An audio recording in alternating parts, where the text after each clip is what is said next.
नमस्कार। आज के इस विश्लेषण में हम एक बेहद खास और दिल छू लेने वाली कथा पर बात करेंगे। ये कहानी है अटूट श्रद्धा और विश्वास की, विवेक की भक्ति का चमत्कार। चलिए, बिना किसी देरी के इस प्रेरक विषय की गहराई में चलते हैं और इस कहानी की परतों को मिलकर खोलते हैं। लेकिन सबसे पहले एक सवाल, क्या होता है जब हमारी सबसे सच्ची श्रद्धा, हमारे विश्वास की सबसे कड़ी परीक्षा ली जाती है? ये एक ऐसा प्रश्न है जो हमारी आज की इस पूरी चर्चा के केंद्र में है। एक ऐसी स्थिति की कल्पना कीजिए जहां सब कुछ, बिल्कुल सब कुछ खिलाफ हो। हालात और समय आशाओं को तोड़ रहे हों और बचा हो तो बस एक आंतरिक विश्वास। ऐसे में एक इंसान आखिर करता क्या है? हमारी कथा के पहले हिस्से में हम मिलते हैं विवेक नाम के एक लड़के से, जिसने अपनी भक्ति में ही पूरी संपत्ति ढूंढ ली। ये किस्सा शुरू होता है एक छोटे से गांव से। वैसे गांव की जिंदगी देखने में बड़ी सरल लगती है, पर सच कहूं तो वहां की चुनौतियां अक्सर काफी कठिन होती हैं। अब देखिए, एक तरफ तो थी भयंकर गरीबी। विवेक इतना गरीब था कि कई बार उसे भूखे पेट ही सोना पड़ता था। उसे ये भी नहीं पता होता था कि अगले दिन खाना नसीब होगा या नहीं। लेकिन दूसरी तरफ इस भयंकर अभाव के बिल्कुल विपरीत उसके भीतर एक गजब की आंतरिक शक्ति थी। उसके चेहरे पर हमेशा, हर हाल में एक शांत मुस्कान तैरती रहती थी। कोई भी सोचेगा कि आखिर इस ताकत का राज क्या था? वो राज था महादेव पर उसका अटूट विश्वास। इस एक चीज ने उसे बाहरी गरीबी के बावजूद अंदर से दुनिया का सबसे अमीर इंसान बना दिया था। और इस अटूट विश्वास की सबसे बड़ी झलक मिलती थी उसकी साप्ताहिक तीर्थयात्रा में।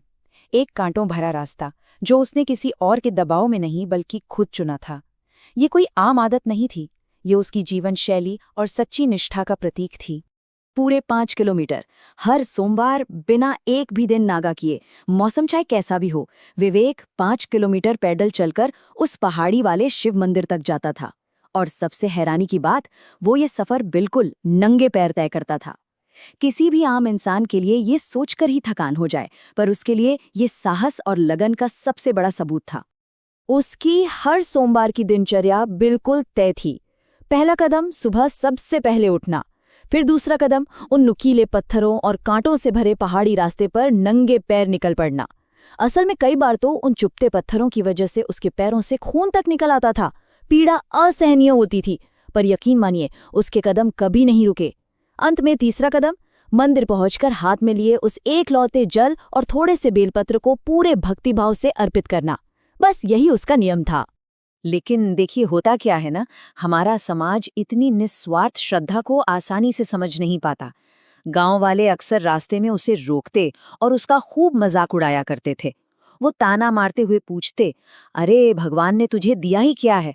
फटा हुआ कपड़ा और एक खाली पेट, फिर तू हर रोज वहां क्यों जाता है? और सच कहूं तो ये अक्सर होता है। जब किसी के पास दिखाने के लिए कोई भौतिक सफलता नहीं होती, तो लोग उनकी आंतरिक शांति और विश्वास पर ऐसी ही चुभती हुई बातें करते हैं। अब इन तीनों के जवाब में विवेक का क्या कहना था, वो सच में हम सबके लिए सीखने लायक है। बुरा मानने या गुस्सा होने की बजाय विवेक बस हल्के से मुस्कुरा देता और शांति से कहता, महादेव सब देख रहे हैं और वो सही समय आने पर सब कुछ देंगे। बस इतना ही।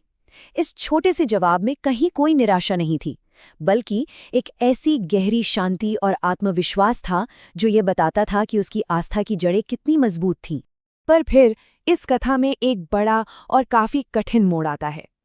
एक विशाल और भयानक सूखा, जिसका सीधा सा मतलब था निराशा के गहरे अंधेरे में डूबा एक पूरा गांव।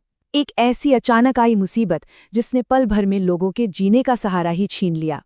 हालात आखिर कितने खराब हो गए थे, इसकी थोड़ी कल्पना कीजिए। अचानक से पानी की भारी कमी हो गई, नदियां, कुएं सब बिल्कुल सूख गए। फिर देखते ही देखते फसलें धूप में जलकर पूरी तरह बर्बाद हो गईं। जैसे जैसे वक्त बीता, लोगों के अंदर डर और घबराहट बढ़ती चली गई। लेकिन इन सबके बीच जो सबसे हैरानी की बात हुई, वो ये थी कि इस डर के माहौल में लोगों का विश्वास पूरी तरह टूट गया। वो मंदिर जहां लोग उम्मीद लेकर जाते थे, वहां जाना छोड़ दिया गया। लोगों ने मान लिया था कि अब दुआ मांगने का भी कोई फायदा नहीं बचा है। और जानते हैं, यही वो पल होता है जो हमारी असली परीक्षा लेता है। एक तरफ वो गांव वाले थे जिन्होंने निराश होकर मंदिर का रास्ता बिल्कुल छोड़ दिया था, उनकी सारी आशा खत्म हो चुकी थी। और दूसरी तरफ था हमारा विवेक, सूखे होंठ, पानी की कमी से कमजोर पड़ चुका उसका शरीर। लेकिन उसकी तीर्थयात्रा, वो एक दिन के लिए भी नहीं रुकी। संकट के उस घोर अंधेरे में भी उसकी आस्था का दिया बिल्कुल नहीं डगमगाया। यकीन मानिए, सच्ची निष्ठा बिल्कुल ऐसी ही होती है। इसके बाद हम पहुंचते हैं इस कहानी के सबसे भावुक और अहम हिस्से पर, बचाव की एक आखिरी प्रार्थना, और वो भी उस पूरी तरह से खाली सुने मंदिर में।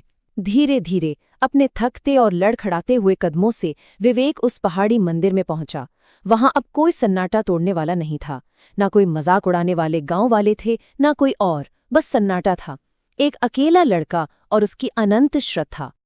और उस गहरे सन्नाटे को चीरते हुए एक अकेली कमजोर आवाज गूंजी, भोलेनाथ, अगर मेरी भक्ति सच्ची है तो मेरे गांव को बचा लीजिए। उसने अपने पास बचा वो आखिरी थोड़ा सा जल शिवलिंग पर अर्पित कर दिया। उसकी आवाज में शरीर की कमजोरी के कारण कंपकपी जरूर थी, पर ध्यान देने वाली बात यहाँ ये है, उसने ये प्रार्थना अपने खुद के बचाव के लिए नहीं, बल्कि उन्हीं गांव वालों के लिए की थी जो कल तक उसकी गरीबी पर हंसा करते थे। और फिर अचानक से हैरत अंगेज तरीके से स्थितियां बदलीं। बारिश का वो अद्भुत चमत्कार शुरू हुआ। बिल्कुल ऐसा लगा जैसे आसमान ने अचानक अपने सारे दरवाजे खोल दिए हों। एक ऐसी आश्चर्यजनक घटना घटी जिसने उस डर में डूबे गांव को पूरी तरह से हैरात में डाल दिया। ये सब इतनी तेजी से हुआ ना कि किसी के भी रोंगटे खड़े हो जाएं।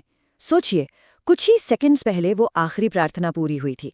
कुछ ही मिनट बीते थे कि उस भारी सन्नाटे में अचानक तेज हवाएं चलने लगी। अगले ही कुछ पलों में बिल्कुल साफ और तपती धूप वाले आसमान में घने काले बादल उमड़ आए, और फिर शुरू हुई वो जोरदार मूसलाधार बारिश। ये आम बारिश नहीं थी, ये घंटों तक चलती रही। सूखी और प्यासी जमीन की प्यास बुझ गई। तालाब, नदियां सब लबालब भर गए, और वो मुरझाई हुई जमीन एक बार फिर से जीवित हो उठी।